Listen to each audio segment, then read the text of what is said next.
En el Mostrador Podcast continúa Al Pan Pan con Mirna Schindler, la conversación que buscas para comenzar tu mañana.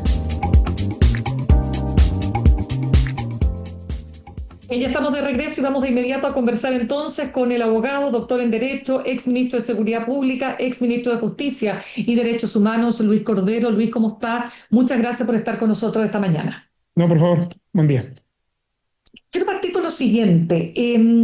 ¿Usted ha visto en este casi ya un poco más de un mes de gobierno algún cambio sustantivo en la gestión de seguridad? Y básicamente en lo que ha sido la gestión de la ministra Trinidad Steiner. Yo creo que es demasiado pronto para hacer un juicio sobre ese punto, ¿no? Lo primero es que el país ha hecho un esfuerzo bien significativo por tratar de construir la seguridad pública como una política de Estado, en el fondo. Esa es la razón por la cual se crea el Ministerio de Seguridad, se separa del Ministerio del Interior.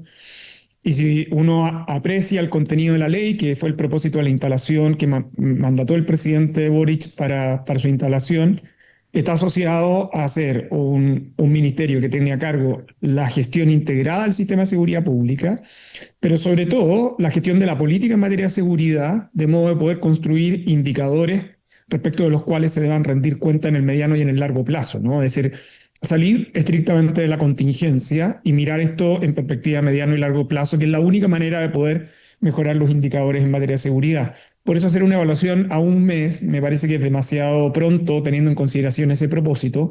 Y lo segundo, porque seguridad tiene un fenómeno que es muy complicado de administrar, y es que es un ministerio y es un sector que la contingencia lo demanda diariamente, durante todas las horas del día, ni siquiera es como amanece en la mañana, durante todo el día, y por lo tanto es un esfuerzo muy significativo tratar de administrar estas dos velocidades, ¿no? La gestión de la contingencia en relación también a la construcción de elementos para el mediano y el largo plazo. En la contingencia, yo creo que es lo único que uno puede evaluar al gobierno durante este mes. En la construcción de la gestión del sistema de seguridad, yo creo que es razonable esperar un semestre más o menos para ver cómo van a orientar la gestión de la política en materia de seguridad.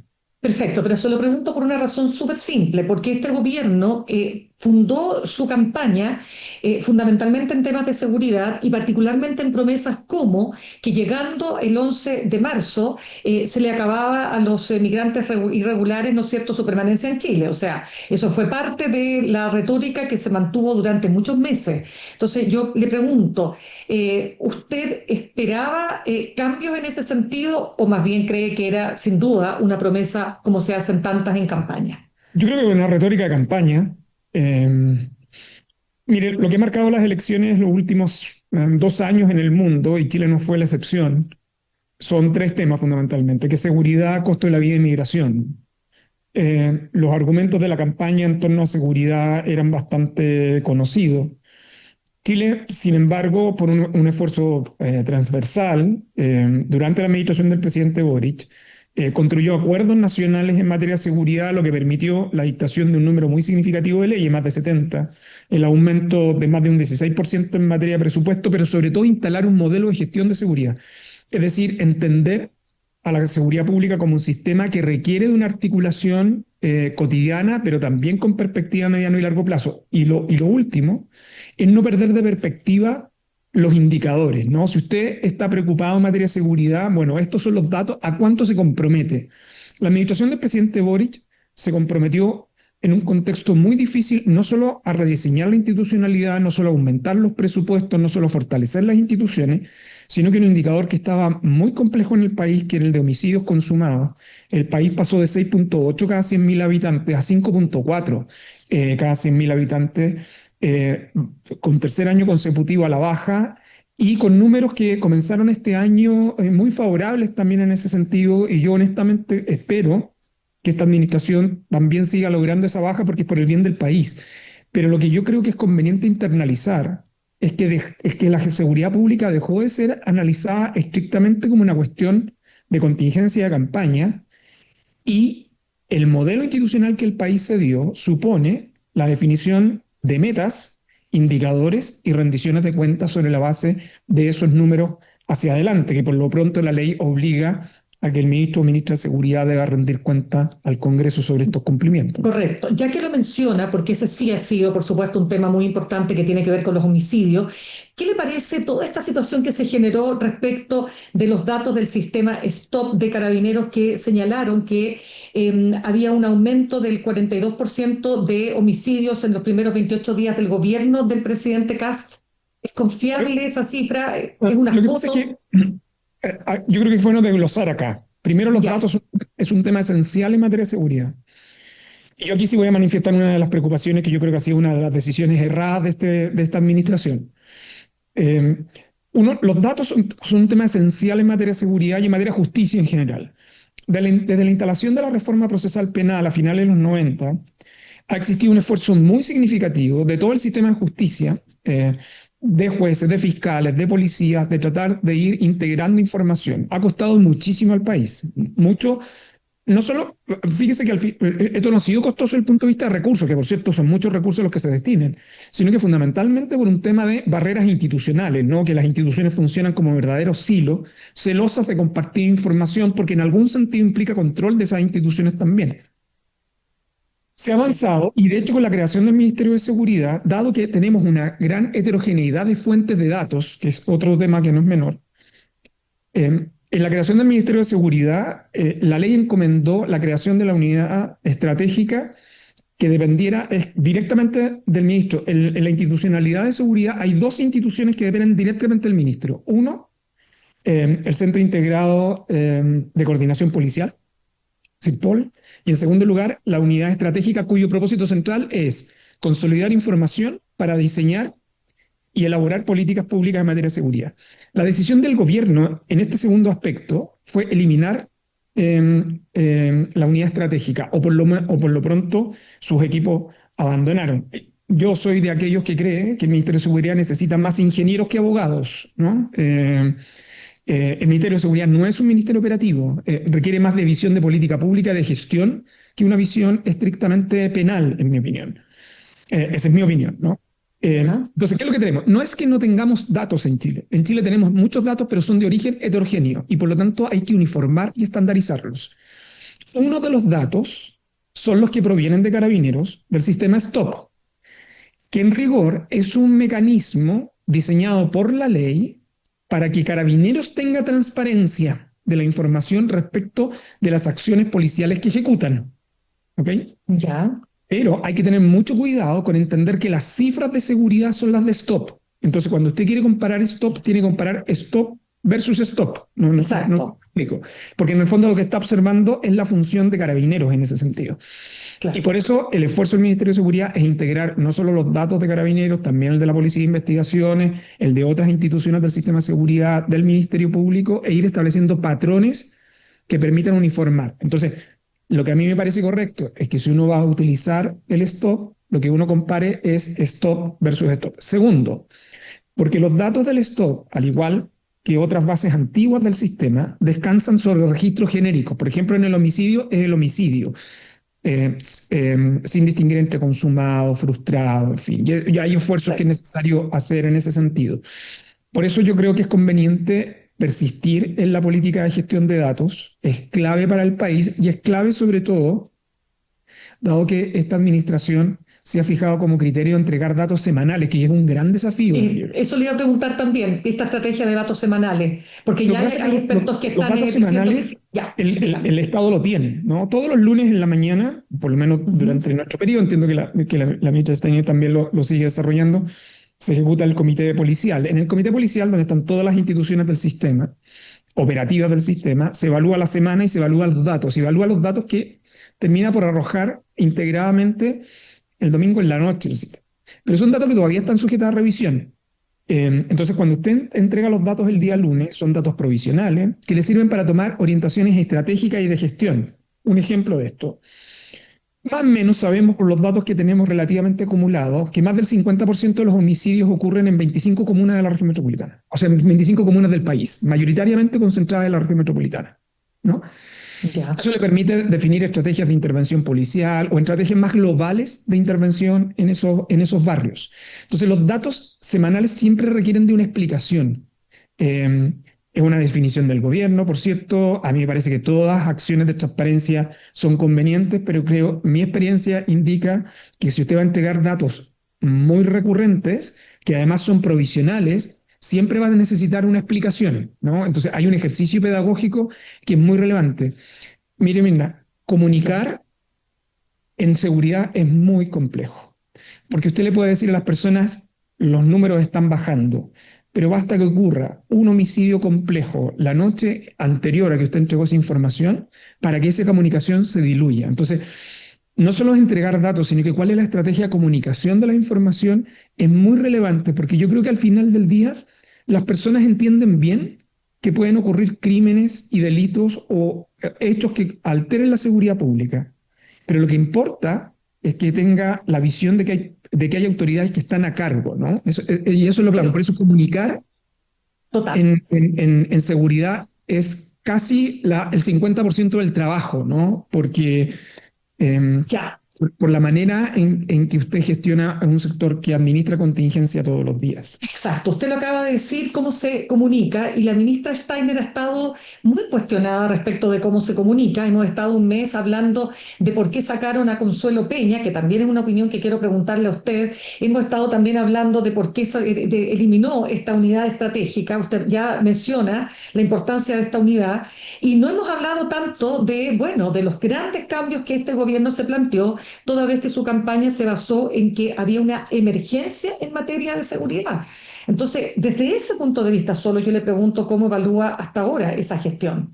Lo que pasa es que cuando usted construye un argumento de emergencia, lo que requiere es intervención inmediata y sobre todo de eficacia, ¿no? O sea, usted, en el fondo lo que transmite es, yo soy capaz de actuar eficazmente, pero las instalaciones de los gobiernos son siempre muy complejas y los relatos de campaña siempre terminan pasando la cuenta a las autoridades entrantes.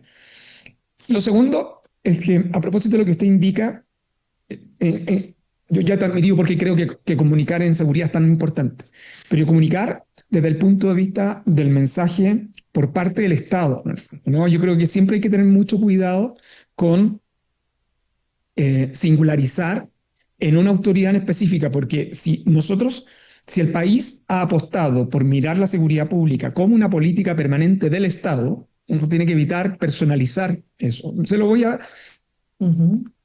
ejemplificar con lo siguiente. A ver. En mi experiencia, después de haber pasado por tres sectores, ¿no? Por justicia, interior y seguridad, la comunicación o la forma en que uno comunica en seguridad tiene algo similar a cómo uno comunica en desastres, ¿no? En riesgo o en materia de riesgos en materia de drogas. Cuando tiene una nueva, por ejemplo, variante de una droga, usted no hace una comunicación global, evita, ¿no? Porque si no se producen efectos de imitación, entonces se focaliza en ámbitos de riesgo, etc. Yo creo que hay que insistir en el país en que la seguridad pública no es una campaña electoral diaria, porque si no lo que usted va a terminar es absorbido por la contingencia. La pregunta es, ¿cuáles son las metas que se va a fijar esta administración para su periodo, dividido en 2 años? La ley obliga a fijar una estrategia bianual. ¿En cuánto porcentaje va a disminuir los homicidios en el primer año, en el segundo año, en el tercer año? ¿Cómo va a mejorar las coberturas de patrullaje policial, por ejemplo? ¿Cómo se va a integrar con los mecanismos de control asociado a la gestión integrada en ámbitos diversos como impuestos internos, aduanas, etcétera? Yo creo que el esfuerzo que tenemos que hacer todos es empujar a la gestión de seguridad para mirarla en esa perspectiva. Ahora, en ese contexto, algunos hechos que ocurren, como la salida de la subdirectora Consuelo Peña, son muy negativas porque, yo lo dije en otro momento, sobre todo son muy negativas cuando no hay claridad.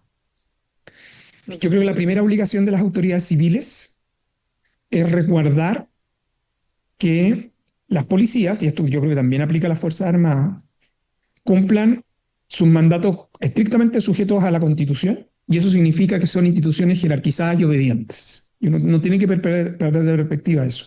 Yo creo que no es conveniente dejar a esas instituciones que tienen mandatos constitucionales muy claros en ese sentido, frente a una situación imposible en que podría haberse vulnerado ese principio de jerarquía y obediencia. ¿Y por qué es clave? Porque el Ministerio de Seguridad no tiene funciones operativas. tiene funciones de política, de gestión, de control sobre las policías. Y es clave para el sistema de seguridad que las policías funcionen en ambientes de confianza institucional, no solo con el ministerio, sino que también con otras instituciones del sistema de seguridad. Ya, ¿y usted diría que se rompió esa confianza con la salida Yo de no sé, Consuelo Peña? no lo sé, no tengo datos de la conversación directa, pero lo que sí desde el punto de vista de política pública, cuando se producen fenómenos de estas características, uno debe evitar que impacten la gestión operativa y lo quiero plantear por qué. Porque como es un sistema que depende mucho de la demanda diaria, el establecimiento de relaciones de confianza, entendía confianza como la ejecución de acciones esperables por otro para el funcionamiento integrado del mismo, es clave porque de lo contrario, si usted burocratiza las relaciones del sistema de seguridad pública, lo que va a hacer del sistema de seguridad es extremadamente lento. Y cuando usted burocratiza las relaciones al interior del sistema de seguridad, cuando todo queda condicionado a un papel, a un documento, a un requerimiento formal. Y por eso las confianzas en el sistema institucional son tan relevantes para poder actuar oportunamente. Luis, se nos va acabando el tiempo, pero necesito precisar el punto, porque ¿cómo se explica usted entonces que se haya eliminado la unidad estratégica del Ministerio de Seguridad? Yo tengo la impresión de que es probable que es por una mala comprensión, por lo siguiente. Yo he leído días atrás unas declaraciones del equipo ministerial nuevo, en el entendido que los datos ya están hoy día en la Subsecretaría de Seguridad Pública o en la Subsecretaría de Prevención del Delito. Mi único mensaje es revisar bien las razones que tuvo el Congreso para esto. El Congreso tuvo a la vista el hecho que existieran varios fuentes y tratamientos de la información. Y de hecho el Congreso, la decisión que toma de crear la unidad estratégica al lado del ministro o ministra de Seguridad es para evitar que alguna de las subsecretarías o alguna institución en particular que pobla los datos quede con una especie de cierto monopolio de la información. Y por eso yo le hice la referencia hace poco rato. La ley encomienda, hay dos unidades que dependen directamente del ministro o ministra. SISPOL, es el sistema integrado de coordinación policial, especialmente para operaciones complejas, y el segundo es la unidad estratégica, porque yo creo que aquí hay un tema que es clave. El mandato de la ley hacia el Ministerio de Seguridad y hacia el ministro o ministra de Seguridad es mirar la seguridad en perspectiva de política pública y de gestión. La actividad operativa está a cargo de otras instituciones, no del Ministerio de Seguridad. Y eso es bien conveniente, entre otras cosas, para asignar responsabilidades, pero también para que el sistema tenga un mecanismo de pesos y contrapesos. Yo creo que hasta ahora, en esto en general yo tiendo a pensar, asumo la buena fe, sobre todo en etapas de instalación, que se ha debido probablemente a un problema de inadvertencia, de una lectura incorrecta de la ley, y especialmente el propósito que tuvo el Congreso al momento de dictar esta norma. De acuerdo. Luis, ¿qué le preocupa de lo que actuó alguna vez bajo su gestión? Partamos por el plan de búsqueda, el Plan Nacional de Búsqueda, que fue muy importante para poder darle un cierto derrotero, ¿no?, al dolor de las familias que todavía no saben qué pasó con sus seres amados que fueron desaparecidos en la dictadura. Se lo pregunto porque hoy día en una entrevista en El Mercurio del subsecretario de Derechos Humanos, Pablo Mira, él sostiene que todos los cambios que se han hecho en realidad son salidas, son ajustes normales de toda administración, y él dice que se va a continuar con este proceso del Plan Nacional de Búsqueda. ¿Usted tiene dudas de que eso va a ser así? Yo tengo una preocupación en general por la agenda de derechos humanos, y yo diría que está focalizada en tres ámbitos que tienen que ver con lo que ha sucedido en el plan y particularmente los equipos del plan. En segundo lugar, la forma en que se abordaba la situación de Colonia Dignidad. Y en tercer lugar, la manera en que se han deslizado la forma y modo en que se pueden ejercer la atribución de indultos, especialmente para los condenados de crímenes de lesa humanidad. Y lo digo esencialmente por lo siguiente. El plan sintetiza dos cosas en el fondo. El plan sintetiza, por un lado, el compromiso del Estado de Chile con los familiares, sobre todo porque si el Estado cometió los crímenes y sus funcionarios, entonces es el Estado el que tiene que estar a cargo de la búsqueda. Esta es la primera vez que el Estado asume esa responsabilidad. Pero la segunda es que el plan cumple otro propósito también que es bien relevante. Y ese segundo propósito tiene que ver con cuidar la democracia, en otros términos, en la medida que la sociedad chilena tiene presente que bajo condiciones específicas otros chilenos fueron considerados no solo enemigos, sino que derechamente se justificó su eliminación, ¿no? Era en algún sentido la supresión de la dignidad humana. En general, los sistemas, las democracias tienen que tener muy presente la capacidad o a lo que puede llegar un régimen de controversia y disputa en ese sentido, ¿no? Entonces, el plan tiene ese propósito y por eso yo creo que no es conveniente no perder la perspectiva, entre otras porque respecto del plan y respecto de los familiares, no solo tiene que ver con la búsqueda física, sino que tiene que ver también con la construcción de las trayectorias. El Estado tiene mucha información que está dispersa. Una son las investigaciones judiciales, que las investigaciones judiciales tienen ámbitos de foco concreto, determinar si hubo delito y quién lo cometió. Hay información adicional que se ha obtenido y que puede integrarse.